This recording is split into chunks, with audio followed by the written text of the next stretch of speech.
Les populations du 5e arrondissement communal situé sur le trajet de la ligne électrique de Gorubanda qui doit relier cette centrale donc à la ville de Niamey sont dérangées. Elles ont manifesté leur mécontentement ce matin à travers une manifestation. On en parle au tout début de cette édition. Et puis le MENA national, équipe de football donc composée des joueurs locaux, se prépare pour la CAN de la catégorie de joueurs qui se jouera au Rwanda en 2016. Un match amical retour les opposera dimanche prochain au stade général Séné Kounché de Niamey à l'équipe de Burkina Faso. Mesdames, Messieurs, bonsoir et bienvenue dans cette édition d'information en ce vendredi 21 août 2015. Bienvenue donc dans cette édition.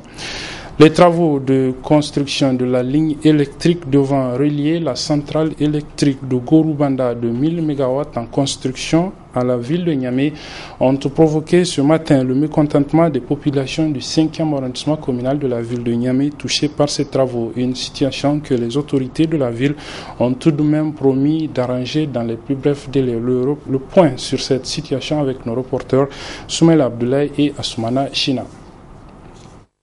Depuis quelques temps se déroulent les travaux de la ligne haute tension traversant des parcelles, des maisons et des champs des habitants du Séno et environnants. Une situation que ces populations ne comprennent pas car elles n'ont pas été dédommagées. Nous avons 273 familles qui ont eu leurs parcelles, mais malheureusement, ils n'ont pas de route à cause des coris et ils n'ont pas d'eau. Donc suite à ça, quand même, on a pu avoir des négociations pour avoir des forages. Mais malheureusement, voilà une autre situation avec les hautes tensions.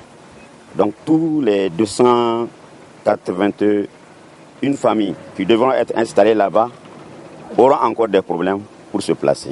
Et nous allons essayer de faire des négociations dans le cadre politique même pour avoir 40 autres qui s'ajoutent aux 270, aux 273 là. Et ces 40 là, voilà, ils sont menacés de la haute tension. Ils sont obligés de les faire déguerpir. Mais les amener où? Nous, notre solution, c'est de trouver là où les amener. Nous sommes vraiment disposés à accepter vraiment leurs dons.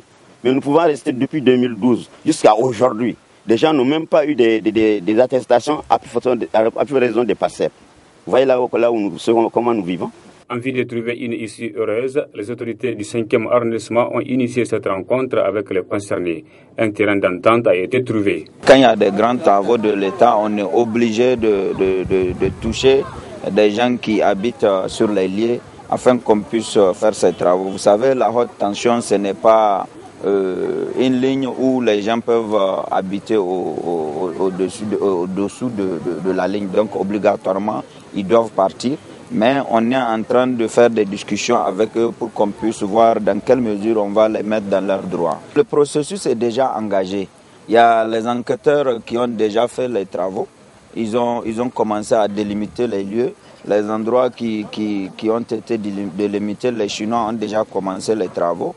Mais maintenant, il faut qu'on identifie les superficies de chacun afin de discuter avec eux pour voir qu'est-ce qu'il faut donner à chacun, qu'est-ce qui lui revient de droit. C'est le processus là qu'on a commencé aujourd'hui. On a fait vraiment des débats qui ont donné vraiment le résultat qu'on attendait d'eux et c'est bien. Ces populations reconnaissent que la ligne haute tension provenant de la centrale électrique de Gorubanda profite à tous, car cela les fait perdre des terrains. Le centre culturel de l'ambassade des États-Unis d'Amérique à Niamey a une nouvelle patronne. Sa directrice, Madame Denise Patrick, a été officiellement installée de ses fonctions hier en début de soirée par l'ambassadeur des États-Unis d'Amérique au Niger à sa résidence. C'était en présence de plusieurs invités, mais aussi de nos reporters Sadou Doumi et Michel Légy qui nous en rendent compte. Journaliste de formation et diplomate de carrière, Denise Kirkpatrick a déjà un long parcours dans la mission qu'elle est appelée à accomplir au Niger. Un parcours fascinant pour la diplomate américaine Eunice Redict, qui peut désormais compter sur celle qui devient ainsi sa plus proche collaboratrice. En tant que directrice, Denise est la porte-parole de l'ambassade et dirige les activités du Centre culturel américain en mettant l'accent sur la lutte contre l'extrémisme violent, la jeunesse, l'éducation et l'entrepreneuriat. Denise a récemment achevé une mission à l'ambassade de Bagdad dans la section des affaires culturelles. Avant de commencer sa carrière diplomatique en 2006, Denise a travaillé au département d'État à la section de l'Afghanistan et de l'Irak. Mariée et mère de 3 enfants, la nouvelle directrice Denise se dit consciente de la responsabilité qui est désormais la sienne et qu'elle entend assumer dans le partage des valeurs américaines enracinées dans la prospérité, la paix et le progrès. C'est un grand honneur pour moi, quel que soit le niveau de responsabilité, de représenter le gouvernement des États-Unis d'Amérique. Je suis fière d'avoir l'occasion de travailler avec le peuple du Niger pour contribuer au rapprochement de nos pays. Notre mission d'accroître la compréhension mutuelle entre le peuple des États-Unis et le peuple du Niger par des échanges éducatifs, échanges culturels, l'engagement des médias et la promotion du centre de ressources pour aider ainsi au développement de bonnes relations bilatérales. Installée pour un mandat de 3 ans, Denise Kirkpatrick succède ainsi à Marissa Scott, directrice sortante du Centre culturel américain, appelée à d'autres fonctions par le département d'État américain après avoir fini son mandat au Niger le 15 juin dernier.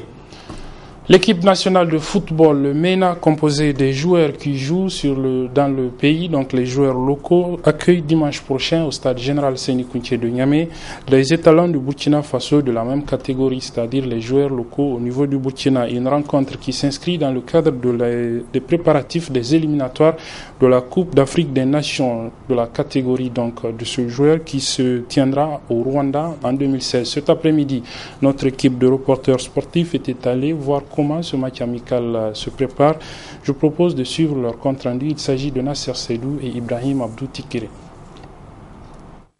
Cette double confrontation entre le MENA national du Niger et les étalons du Burkina Faso vise un seul objectif pour les deux pays, la préparation du championnat d'Afrique des Nations, la CAN des locaux, Rwanda 2016. La finalité de la première phase de préparation de l'équipe CHAN en vue des éliminatoires CHAN Rwanda 2016 qu'on va jouer ici contre le Togo en match aller aux alentours du 16-17 octobre et puis une semaine après à Lomé. L'équipe était en regroupement extérieur depuis plus d'un mois. On a fait 3 semaines d'entraînement externe 3 jours par semaine. Ensuite, depuis le 4, conformément au programme préétabli déjà, depuis le 4 août, l'équipe est ouverte au centre technique. Donc, normalement, tout stage doit être assorti d'un match pour qu'on puisse jauger quand même le niveau de l'équipe et voir s'il y a des réglages à faire. Après le match aller qui s'est joué la semaine dernière à Ouagadougou, soldé sur le score de 0 but partout, le MENA national version CHAN accueille ce dimanche au 23 août au stade Kountché les étalons locaux. Le MENA local, dirigé par Cheikh Oumar Diabaté, regroupe plusieurs cadres de l'équipe A. Une aubaine pour le staff technique nigérien avant l'échéance contre le Burundi dans le cadre des éliminatoires de la CAN Gabon 2017. Nous, on s'est conformé au programme de préparation qui nous a été établi par la direction technique nationale. Vous n'êtes pas sans savoir que cette équipe des locaux-là est constituée de 50 à 60% des joueurs de l'équipe A. Donc le premier regroupement des locaux, c'est du 4 août au 23 août. Et en même temps, le 24, ils enchaînent avec le premier regroupement de l'équipe A pour jouer les éliminatoires de la CAN. Donc vous voyez, il n'est pas trop tôt. Ça veut dire que ça nous permet de maintenir toutes ces deux équipes-là en jambes, en forme. On s'était toujours plaint de ne pas avoir du temps de préparation. Nous, donc, la direction technique a pris les devants sur notre demande. Ils nous ont concocté un programme de préparation.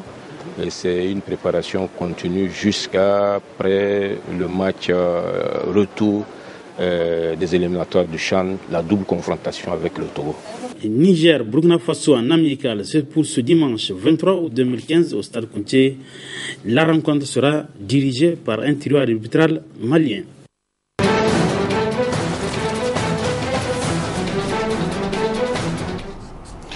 L'actualité à l'international est dominée par la démission du Premier ministre grec Alexis Tsipras. Il a rendu sa démission hier devant le manque de soutien au sein de son parti, mais aussi de la perte de la majorité au Parlement dans la tourmente née de la crise économique que traverse ce pays. Alexis Tsipras a donc préféré jeter l'éponge. Des élections anticipées vont bientôt être organisées pour lui trouver un remplaçant. Les consultations ont commencé à Athènes comme le prévoit la Constitution.